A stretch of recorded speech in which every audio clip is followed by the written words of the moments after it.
Hello and welcome to the Athletic NBA Show. I'm Dave DeFore, and it's Friday, and that means only one thing.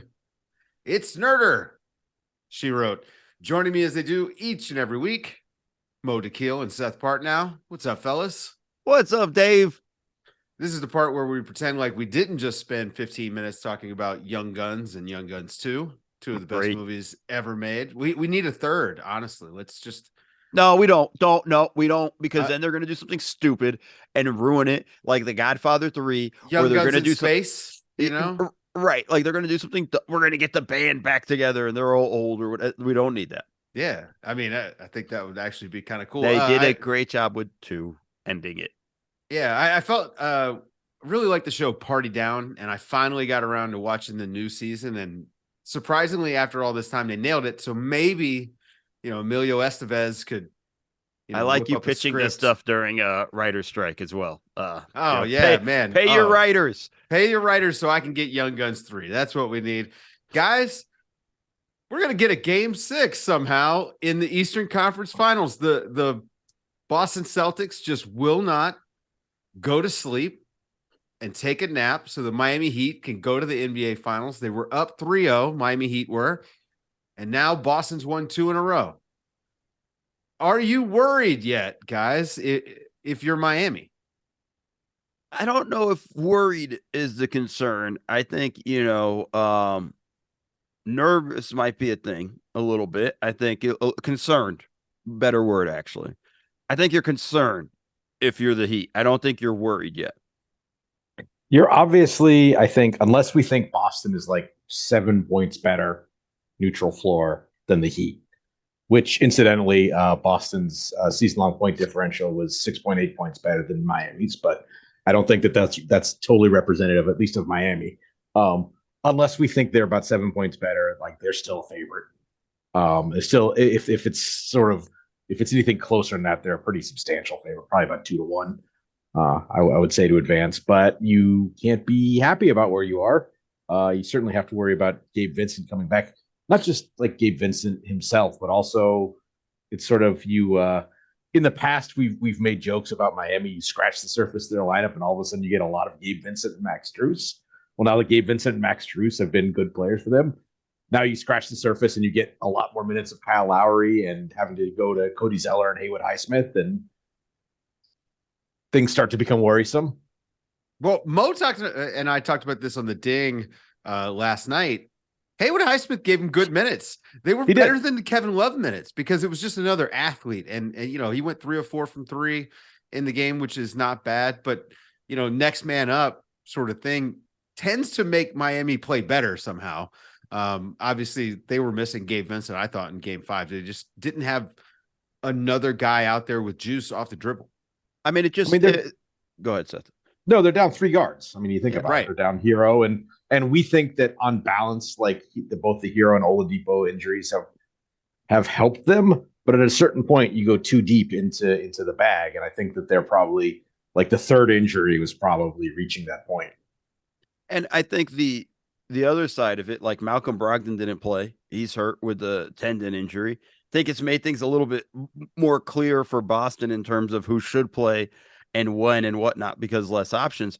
But when you look at the situation for Miami, like I said, like there's no guards now, right? Like when you sub out Kyle Lowry, who's running the offense, right? Like with Gabe Vincent on the bench and street clothes, you're in a difficult position in those things. So now it's almost like getting thinner and thinner. And that's why I always say, like, you got to take care of business the earlier as you can, because you don't know who's going to step on an ankle or slip on a wet spot or whatnot in those things. And I think that's something that's concerning. But overall, look, you look at these 2 rosters, Boston's the better team. There's no question about it, talent-wise, on paper and everything that goes with it. I always was picking Miami because Miami's the tougher team, but it was never about talent. I just didn't trust Boston. But if they're going to play the way they were going to play these last 2 games, that's a championship team. That's a team that can win a championship when you watch the way Boston played game 4 and game 5. We've only seen that so rarely in these playoffs that's the problem. And that's the concerning thing. Seth, how many times were we like on our playback stream saying, hey, if Miami goes into half down just 12, they're probably feeling pretty good. And it's because Boston has given up so many leads and so on and all of that stuff. The inconsistency of being consistent is what plagues Boston. It wouldn't shock me if Boston's the first team to overcome an 0-3 deficit because they're so freaking good. It just would piss me off because it's like, yeah, you should have shown up from game one. I mean, that's the thing about Boston. As you say, the way they've played when they're good is championship level, but it all counts. And they did this last year. Like when like up until about, I don't know, 5 minutes left in game 4 of the finals last year, they had been the better team. And then over the remaining 2.1 remaining games, they barely even finished second. And that's the swings that they can have. And so which one shows up on Saturday? I don't know. It's a weird mix because they're a very good front running team, but they also can't handle prosperity at times. So are they the team that shows up? Have they had 20 or 21 total turnovers the last 2 games? Is that the team that shows up, or are they going to have 10 turnovers in the first half on Saturday? I mean, and that's the difference. And it was the difference for him last year. It was the difference for him the year before that. It's just like down the stretch of these games, Jaylen Brown and Jason Tatum sometimes forget how to dribble. Jaylen Brown never knew. Okay, fair. But I think the biggest difference in the last 2 games is that Tatum has just been fantastic. Had 11 assists in game 5. And when he was great. When he's making plays for them on offense and guys are moving without the ball, which just, their offense stagnates so often. It's been our big pet peeve with their offense. But when he's dealing like that, they can beat anybody. I mean, he's just such a threat to score off the dribble that if he's also a passing threat, their offense just works better. They go through actually a fairly normal cycle. They just do it on hyperspeed.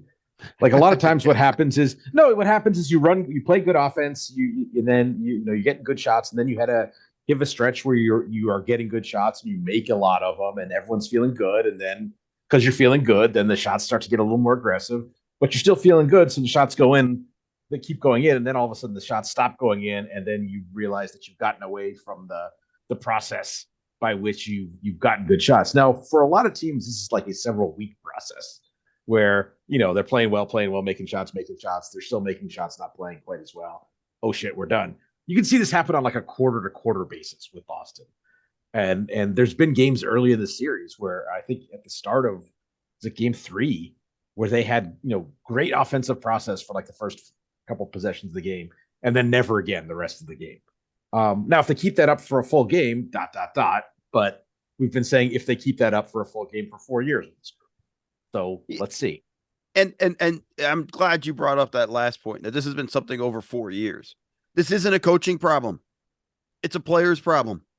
It's on them. They got to do it. They got to kind of make that stuff happen in that regard. Yes, I wish each coach had put in a system offensively that worked a little bit better for them.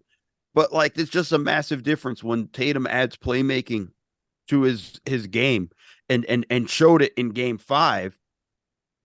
It opens the entire offense up for everybody. They were 6 of 10, I think, from 3 in the first, or 7 of 12, from 3 in the first quarter. And a lot of those were catch and shoot opportunities created off penetration and drives and getting the ball in the paint and then kicking it out and things like that, and movement. And transition, like all of those things. We've seen it too many times where they themselves are grind to a halt. And I don't know how much of that is coaching, because I also look at it and say, yeah, Mazzulla's learning on the job. He's coached his best 2 playoff games in games 4 and 5 of this series. And I think that's an important thing. Well, and that moves on to the next point. So first 3 games of the series, Eric Spoelstra, who I think is the best coach in the league, I think pretty unanimous at this point, thoroughly outcoached Joe Mazzulla. The big hubbub happens in the post game after post 3, where Mazzulla describes like a disconnect where he just feels like these guys, they're not on the same page. Everyone makes a big deal out of it. All of a sudden, Joe Mazzulla comes back the last 2 games. He's much more aggressive with his timeouts, putting these guys in position to actually succeed, like drawing up plays when they don't have anything going. Mo, like especially in game 4, the one Jaylen Brown's kind of pinned in the corner, they take a timeout, they come out and they actually draw up a play for a 3 and get a bucket out of it. I mean, this is just night and day difference from Joe Mazzulla. He looked like a deer in headlights for the first 3 games, and now all of a sudden he's coaching with a little bit more confidence. So feels like something has changed there in the locker room. Yeah, and also like I think it's him. I think also part of it, everything you said was important, and also and his guys are playing better. Yes. Like that was the thing I found so unfair of the criticism of Mazzulla, and I've been critical all year of Mazzulla, been crushing him a ton. You can go see everything I've written, and at the end of the day, it was the guys were not performing, not to the level that we expect. Tatum finished 4th in the MVP voting, and he hadn't looked like that in the first 3 games as that type of candidate. Jaylen Brown finished second All-NBA, second team All-NBA. He didn't look like that for the most part of the series, and I think that's and then everybody equates that to coaching. Like sometimes the guys just aren't playing well. Like when your 2 best players are not playing well, shocker, you're going to lose. Miami's 2 best players have not played well the past games 4 and 5. Shocking. Miami has lost. Like it's just kind of the way it goes. Those guys had to play better. And I thought Mazzulla was unfairly maligned. And he's a dumbass. He says stupid things at the press conferences and makes quibs about adjustments and whatnot and things like that. But he's also a 34-year-old idiot. Takes a minute. Well, I also think, you talked about training camp. I mean, Mazzulla didn't have a training camp as the head coach of this team. And this whole year has kind of been, we're not going to make excuses for him. They made him to the conference finals, right? Like this is a good basketball team and he's done enough. But I think the big difference that we've seen in the last 2 games he's put them in positions to win, not just help them skate along. Before Seth, because Seth made a face, and before Seth makes that thing about making a face there, I just want to say what I've been saying and trying to hammer into people here is Mazzulla got this job 3 days before training camp. Will Hardy got the Utah job end of June or in June.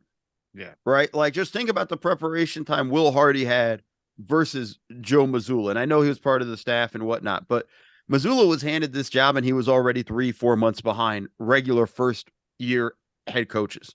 And I think that's an important distinction there. And a lot of people feel like with this Celtics team, you can just walk into 55 wins or whatnot. That's really disrespectful. The coaching and the players and the league itself. You can't walk into wins in this league. And we've kind of saw it this year with just how tough every night was for teams. Today's show is brought to you by Philo. Visit philo.tv and use the promo code NBA Show to get 50% off your first month. There's nothing better than unwinding, watching a little TV every now and then. But the hassle of finding what to watch, and to be fair, the cost of cable just doesn't make it worth it. That's why I completely cut the cord. And if you love TV, Philo is your solution. Philo has shows, movies, and live TV for just $25 a month. No contracts, no commitments, no hassle, just a better way to watch TV. Philo also has unlimited DVR for 1 year, so you can save all those shows that you're probably never going to get around to watching. It also allows multiple profiles and multiple streams, so everyone in the house can have their own saved shows and up to 3 streams at the same time. And if you can't get enough TV, there's no better way to watch because Philo has over 70 channels, including BET, VH1, AMC, and Vice. If you're still not convinced, try it yourself with a free 7-day trial. Sign up today at philo.tv. That's philo.tv and use promo code NBA Show to get 50% off your first month. Seth, now go ahead and you made a face. Yeah, go for it. No, first of all, I'm glad you brought up Will Hardy because remember, kind of late summer last year, we had talked about, boy, I hope they get this Donovan Mitchell trade done so Will Hardy can have a real training camp instead of being a substitute teacher. And I think this is why. And I think that probably played a big role in Utah, like surprising some people this year, is actually having their team in training camp. The second side of this is I think that we are making Well, yes, I think Missoula has done a good job the last couple of games. How much of it is just the guys not throwing the ball around the That's a gym big. I mean, that's the biggest part of it. And making jump shots, and Miami starting to throw the ball around the gym and not making like so much of this is like it's not. This is not. I don't feel like this series has been like super X's and O's. I feel like it's been team A plays good, team B plays bad, and it's been largely the Heat playing well, the Celtics playing bad. In the last two games, it's flipped, and that's not cutting analysis. But Missoula has called the timeouts much more. The last couple games, when they start to play bad, he's not just letting them play out the string. Seth, you could roll your head at that one. He's done a much better job with it. And if you go back, especially in game 4, when he called timeouts and he got them refocused in whatever the hell he said in those timeouts, and there's a great mic'd up from game 4 with his timeout. I think the team has gone on runs, big runs, 18-5 runs, 12-0 runs after that. Like that's the value of the timeout. Hey, guys, stop playing like dumbasses. Listen, could just be all you needed to say in the timeout, and that might have been what worked. Watching the Boston Celtics come out of a timeout that was called when they had nothing happening on offense, come out and run a play for a shot. That's a game changer. I mean, that's how like this team is just kind of operated, right? Where they come out and they run just one play, and I'm like, oh my gosh. It's a whole new world. I don't want to dismiss what Mo is saying, and I agree to an extent. I feel like, especially like the timeout, we're just making way more out of it. Like if you get beat by 25, you didn't get beat by 25 because you called a timeout two possessions late. You got beat by 25 because you sucked all night. And so you're not wrong. But the level of emphasis that's being put on, he called timeouts in the right spot, so therefore blah blah blah. He called timeouts in the right spot, and also Jason Tatum was being a playmaker instead of. But we're not fighting that. We're not fighting that. But in the moments like this has been the largest complaint, though. In the moments when they've gotten away from what they've needed to do, he has stood on the sideline. Go back to that third quarter in game 1. The 46-25 quarter. The only timeout Boston took was the mandatory one. Like it's not that's the stark difference in that stuff. Yeah, you can call the timeout if the guys don't execute. Yeah, it's a stupid. It sucks, but that's all the coach can do in that instance. And I feel like that's the thing. And there were instances in game 4 and game 5 where I was looking at Spo going like, "Hey man, timeout. Your team needs one." You need one. They're important. That and the rotation is the only weapon the coaches have, and that's so when you use them is the deal. And I think that's the important thing there, and how you use them, and going forward. So I think it does matter. And yeah, the guys have to play better. That's the most important. Call a timeout to get Jimmy Butler next to a cup of coffee so he plays like with energy. That's. But that's part of it. Sometimes it's a timeout and slap him in the face. Wake up. Yeah. Maybe that's the case, Let's swing this to the Miami side of it for a little bit. We all agree that Boston has the superior talent. They have more talent. Obviously, Miami's dealing with guys that have been injured, as we noted. Is there a point for Miami where this is just like too difficult of a task? Between losing bodies and just being out talented, you're up 3-0, but it's a 7-game series for a reason. Like the NBA wants a 7-game series because it does favor the more talented team, the better teams. Like, is this just inevitably someone was going to come back from 3-0? And was this just too much of a talent disparity potentially for Miami if this winds up happening? I would feel more inclined to that if Jimmy Butler and Bam Adebayo had played well in games 4 and 5.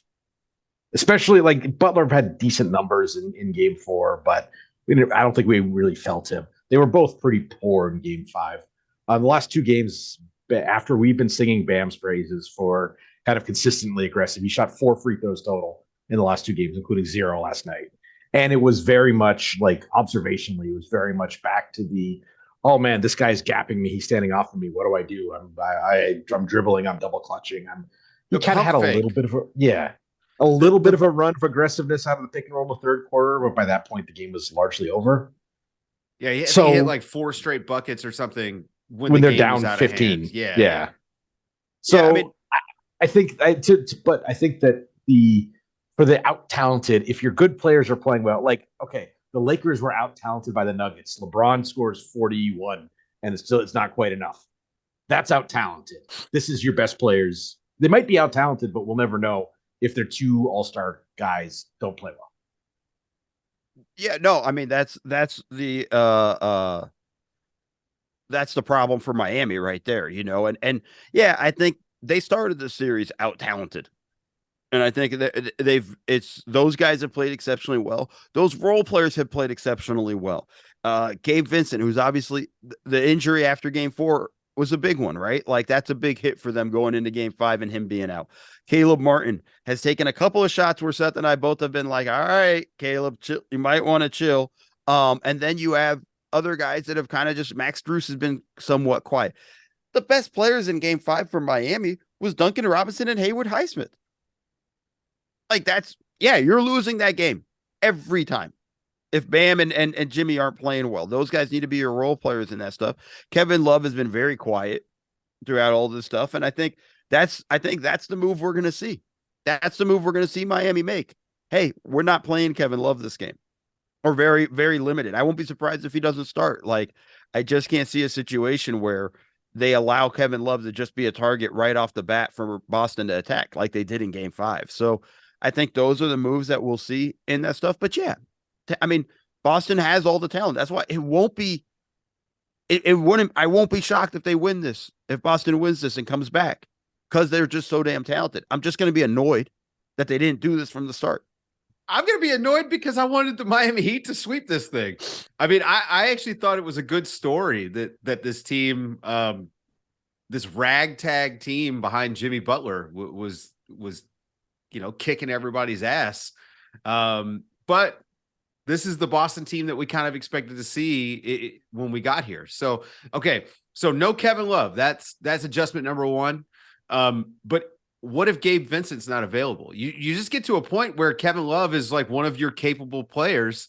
You're going to have to play him. And then you're stuck a little bit. Like, do you go Haywood Highsmith over Kevin Love? Like, are we at that point? I mean, honestly, I think you do. The athleticism and just speed there. I don't think he can. Inconsistency from a young player and a role player is normal, right? Like, I don't know if you're going to get the same type of game you got from him in game 5 for game 6, but just athleticism, length, they're targeting Kevin. When Kevin Love is on the court, Jason Tatum is just thinking, ooh, lunch. It's like right there, and I think that's something that they didn't do well in the first parts of the series that they're going to focus on now. And I think I get it. If Gabe Vincent doesn't play, I still don't think that means you have to play Kevin Love. It just means you're going to have to find ways to get creation from other places. Duncan Robinson off the dribble. I think it's going to be one of those things. It's Caleb Martin, Max Strus. Those guys have to be better. It's going to be one of those types of scenarios where those guys have to elevate and raise their game to another notch. I don't think Kevin Love helps them even with Gabe Vincent out. Seth, you got anything else on the Eastern Conference Finals? I think we do have to. We've talked a lot about the Heat's guys not playing well. I think we do also have to. We haven't really talked about Boston's defense, and I think it's been much more locked in. I was just looking up some stats. Miami hasn't necessarily generated the best shots all series, but they've gone from around 12 uncontested 3-point attempts a game through the first 3 to a total of 12 in the last 2. So that Mo, have they stopped helping off the strong side corner? Has Yes. Boston stopped helping? Yeah, they've been much smarter about it and over rotating and things like that. It's almost flipped because now Miami has done that a little bit more often than we're used to in terms of the over rotations and over helping. But I mean, they've done a much better job with that. I mean, they've gotten more discipline, but they're playing the passing lanes more. They're forcing some of these turnovers and getting out in transition. Like, their offense goes hand in hand with their defense. And I think that's an important aspect for them and maybe that's one of the problems, but when their shots go in, their defense seems to be really good. And when they don't go in, their defense seems to be really bad. That's part of the problems for Boston. And I think that's one of the things to watch for in game 6. If the shots aren't falling, how's their defensive intensity and level at that point? I think that's sort of the frustrating thing about this Boston team is that most teams are sort of a range that they play across. Like some days they're about an average, some days they're like 75th percentile, some days 25th percentile. There's no middle for this Boston team. It's like they win big or lose, and that seems to be almost that might be a little reductive, but that but isn't that is largely where they live. Shooting? The 3-point shooting, the almost over reliance on 3-point shooting, for this team, where this is very similar to the Budenholzer Bucks, right? Like if they don't make threes, can they win? That's the question. If in game 6, Boston comes out and let's just say they have a 30% 3-point shooting night, but they get the attempts up, right? Because that's also a big marker for them. Do they get the 3-point attempts? But let's say they don't hit 40%. Let's say they only hit 30% of their threes. Can they win the game? Yes. Do they play defense? Yeah, that's right. the thing. Yeah, do they lose energy because the ball hasn't gone in? Are they holding their heads down when the ball doesn't go in, or when they don't get a call, or when they miss an easy layup and throwing their arms up and things like that? Make no mistake about it. The complaining has gone down in games 4 and 5 for them. And Boston fans may not want to hear it, but that was a big change. I almost wonder if the early tech did them a favor. With Tatum picking that tech up. Yeah. And it was a garbage tech. We all know. Yeah. But it did cut out the arguing for Tatum in game 5 and that stuff, but it's an important aspect of it. And I think that's something there. And I think Seth's point is very valid right there. If the shots don't go in, if they're playing defense, they're going to have a chance to win. The most frustrating thing for a coach, and the message coaches give across the board, every league, every level, you have to be able to defend. Defense is not predicated on whether you're making shots or not. You got to be able to defend. And that's got to be your intensity and your effort, and things like that has to be there every time. The shots will come and go. And I think that's going to be the important thing. And that's the one thing with Boston that we've kind of seen throughout these playoffs. When the shots hasn't fallen, their defense hasn't looked great. And when they do, we see it, and it makes a difference. So I think that's going to be an important one for them going forward. Yeah, it's a shame because even in game 5, their offense was fine, but their defense creates offense for them. They have the opportunity to disrupt passing lanes, to protect the basket. Like they really can do every aspect of defense well, create turnovers, and turn them into transition opportunities. And so, you'd like to see them turn up the defensive intensity even higher when the shots don't fall, instead of kind of folding and doing the opposite, because they can win the game just on the defensive end. And just one thing, this isn't just exclusively something Boston. A lot of teams have this problem. Yeah. A lot of teams have this issue. It's just a lot of those teams don't have championship aspirations like the Celtics. Today's show is brought to you by LinkedIn. Visit linkedin.com/NBA show 23 for more information. Are you struggling to close deals? Cold outreach is wasting the time of both the buyer and the seller at every stage, especially when the sellers are using shallow and outdated data. Your organization can overcome these challenges with technology that translates comprehensive, high-quality buyer data into real-time insights. These deeper insights empower sales reps and teams to adopt the habits of top performers, which leads to better outcomes, like more pipeline, higher win rates, and larger deals. We call this deep sales, and we've built the first deep sales platform with the next generation of LinkedIn Sales Navigator. Right now, you can try LinkedIn Sales Navigator and get a 60-day free trial at linkedin.com/NBA show 23. That is linkedin.com/NBA show 23 for a 60-day free trial. Let LinkedIn Sales Navigator help you sell like a superstar today. Just go to linkedin.com/NBA show 23 and get started. Should we talk coaching carousel briefly before we go, guys? Yeah, why not?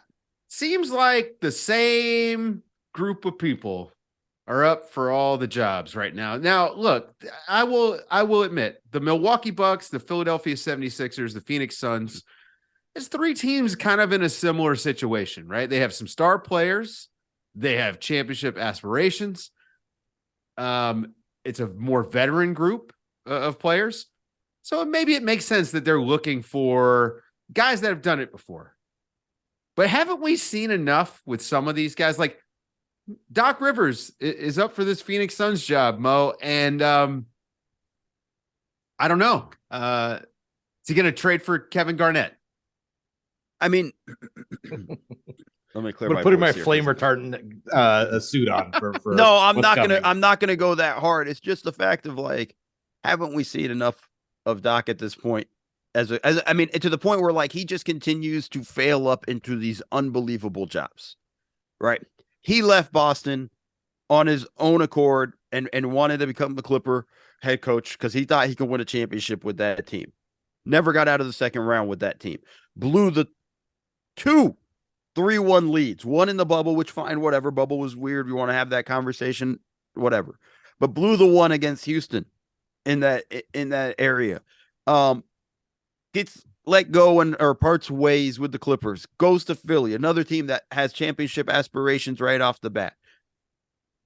Blows a 3-2 lead in Atlanta in a series that they should have won. And we could talk about the Ben Simmons stuff, whatever, all that bullshit. Blows, I mean, it's along those lines. Blows a 3-2 lead against Boston this year. Ends up getting fired. And now and Phoenix is going to look at that saying, I want to be in the Doc Rivers business. Like, and it's a lot of coaches. I'm picking on Doc right now, but it's a lot of the retread of so many coaches.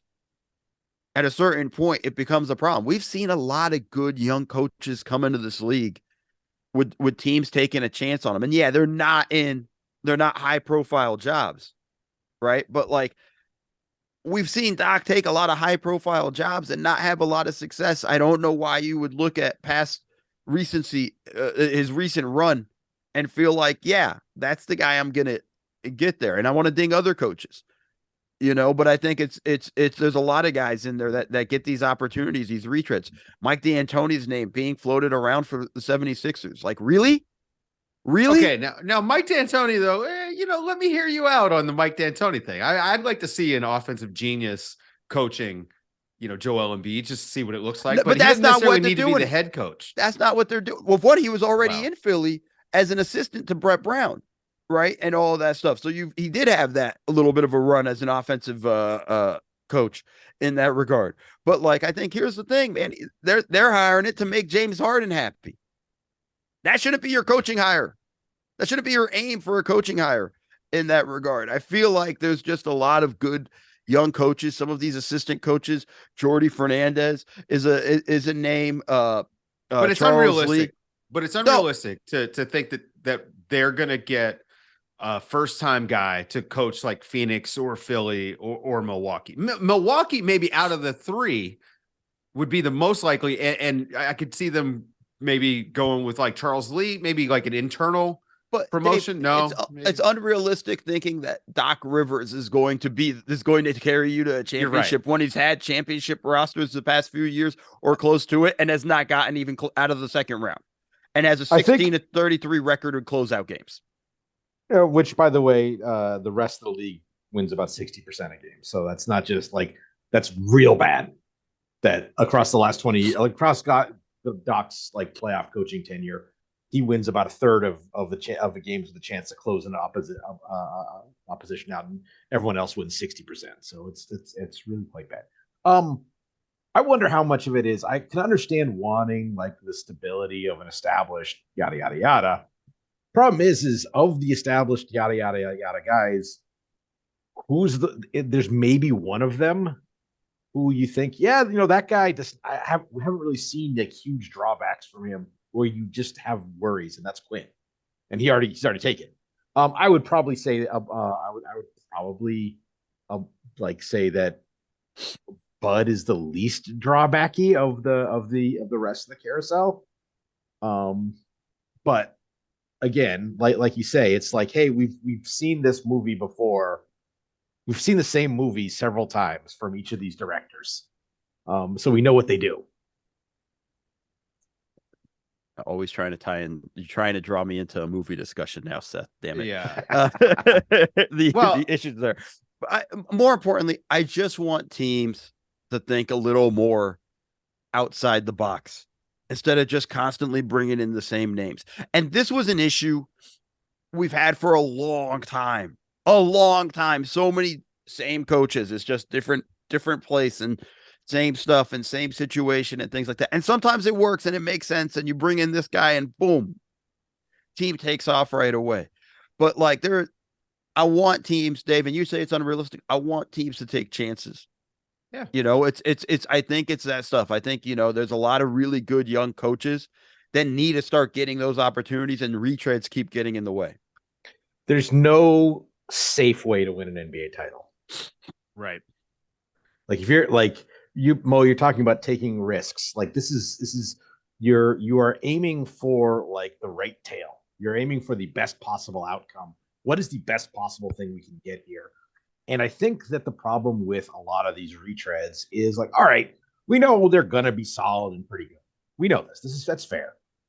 But what's the upside? What's the like? The most obvious one is again, as Mo was talking about with Doc. Like exactly where the line is drawn, and at that point, it becomes a problem. Problem is, at the point where it becomes the problem is like the point you're trying to get to. So, yeah, it's a different risk that you're taking, but you're taking a risk no matter what. Today's show is brought to you by our friends at Chime. Visit chime.com/NBA show for more information. Good money habits start with your very first paycheck. And if you just scored your first job, you got an opportunity to jumpstart a healthy financial journey. When you sign up for Chime and link a qualifying direct deposit, you get access to benefits like getting paid up to 2 days early and fee-free overdraft up to $200. And with Chime, there are no monthly fees, no minimum balance, and no deposit required to become a member.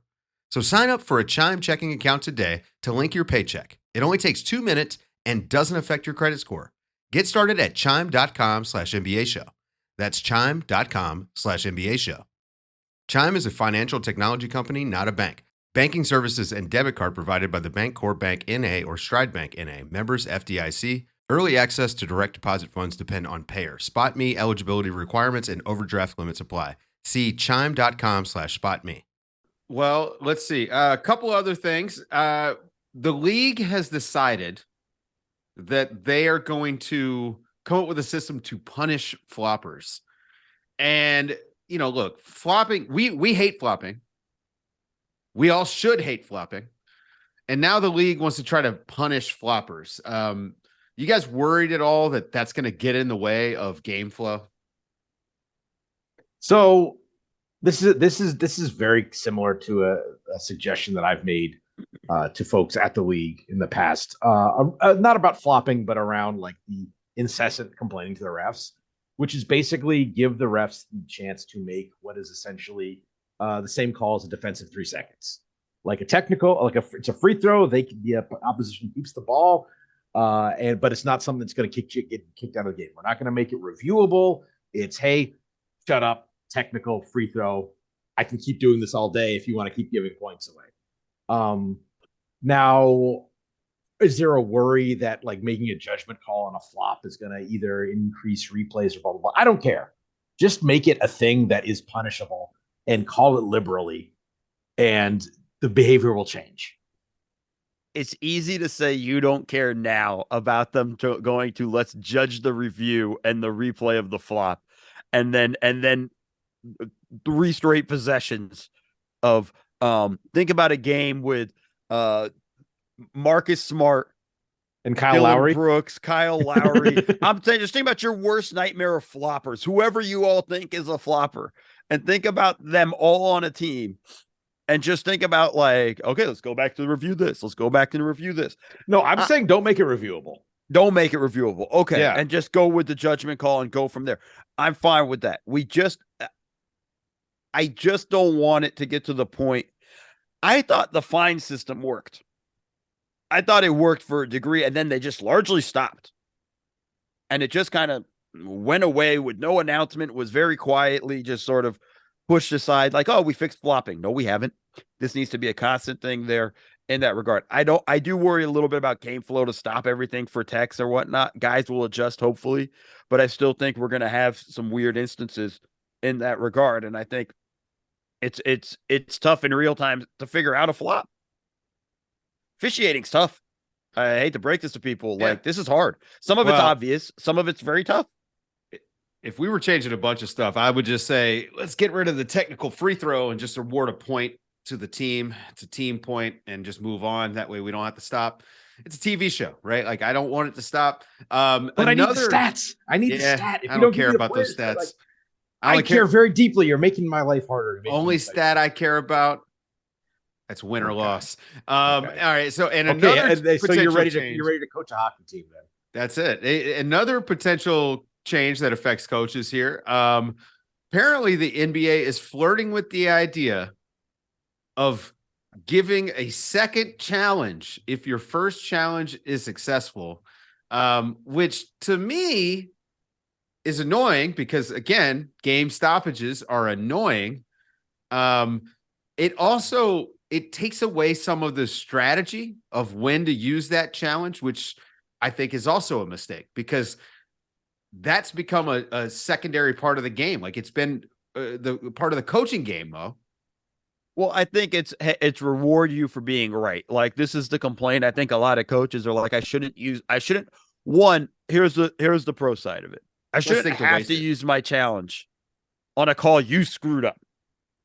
Right? Like, that's kind of the deal. And now you screwed up. You agreed you screwed up the call. The call was overturned. And now I can't challenge again. Like, I get that.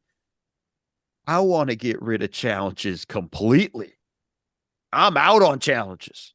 I'm out on a lot of these reviews. I want the game to flow. Let's play. And referees make a mistake. That's part of it. That's the way this goes. And that's the way it's always been. And I think, we can try to get the refs to improve and get better. I'm going to be honest with you. Watch a college game. Those refs are worse than NBA refs. Watch a high school game. Those refs are worse than the college refs. Like, across the board, we can keep doing this. I just think, like, hey, like, I just want to live with all right, bad call didn't go our way. Let's go. I just want to cut out challenges together. But I understand the coach's frustration of, like, I was right. See, and now I can't challenge again. Well, perfect is the enemy of good, right? And human sort of discernment affects officiating, right? Like, sometimes you're going to get things wrong. That's fine. As a matter of fact, sometimes it's good for the league because a controversial call creates conversation. Controversy creates cash, guys. This is just a known thing. That being said, we have the technology to do a video review on every single play. Every single play. Every dead ball could have a review.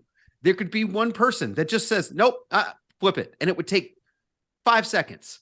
We don't need this thing where the referee goes through this ceremony of watching it on the screen. After we've seen it 17 times on the broadcast, you stop the game. The guys, if you're saying that you're doing it so players get extra rest and it's not a timeout, okay, fine. That's fine. It's better for the TV product in that sense, maybe. But you're making me watch these guys look at a screen on television for, like, sometimes a couple of minutes. When we've already seen the angle, Kevin Harlan's already let us know that the ball went off Anthony Davis or whatever it is that's happened. I just don't understand why we have to stop the game when there's a guy in Secaucus that's seen the play 17 times and could just relay that information. Also, the just sort of the way it works is like, okay, I called a foul because he hit him on the wrist up top. Oops, it was clean up top. But look, there's some contact. Like, there's some hip to hip contact down below. So he still got fouled, just not the foul I called. But we're gonna keep it. Like, I think you brought up a good point, by the way, Dave. Is that, like, you ask people, well, the most important thing is getting the call right. No one believes that, because if you believe that, then let's review every call to make sure that's all right. Like, no, there's a balance between call right, fairness, keep the game moving because we're making a TV show, and I think that if we're going to add more challenges, then we need to find ways to make them faster, make them less intrusive, make, frankly, less silly upholding of calls that you see, like, may have been technically correct, but not actually, like, the thing that was called was not actually. Spirit of the game matters with officiating almost more than any other part of the game. Like, for instance, guy going up for a rebound, the out of bounds call has always been on the guy coming from behind the back of the player going for a rebound. That is just how basketball works because he forced the out of bounds. Meanwhile, how many It's times either we a watched foul on the or if it's video off you. replay? That's right. That's our ball. It's our ball. And now we have to stop and just see, oh, well, it actually hit, the player had a hangnail there, the offensive player or the defensive player going to get the rebound, and it came off his hangnail. I'm sorry, man. That's not basketball. Like, you got to call, like, the spirit of the game still matters, and those kind of calls matter. And flow of the game is the only thing I really care about. I mean, just my last point on it is, if we did call everything, you hate free throws now. Just understand how many more free throws there'll be a game.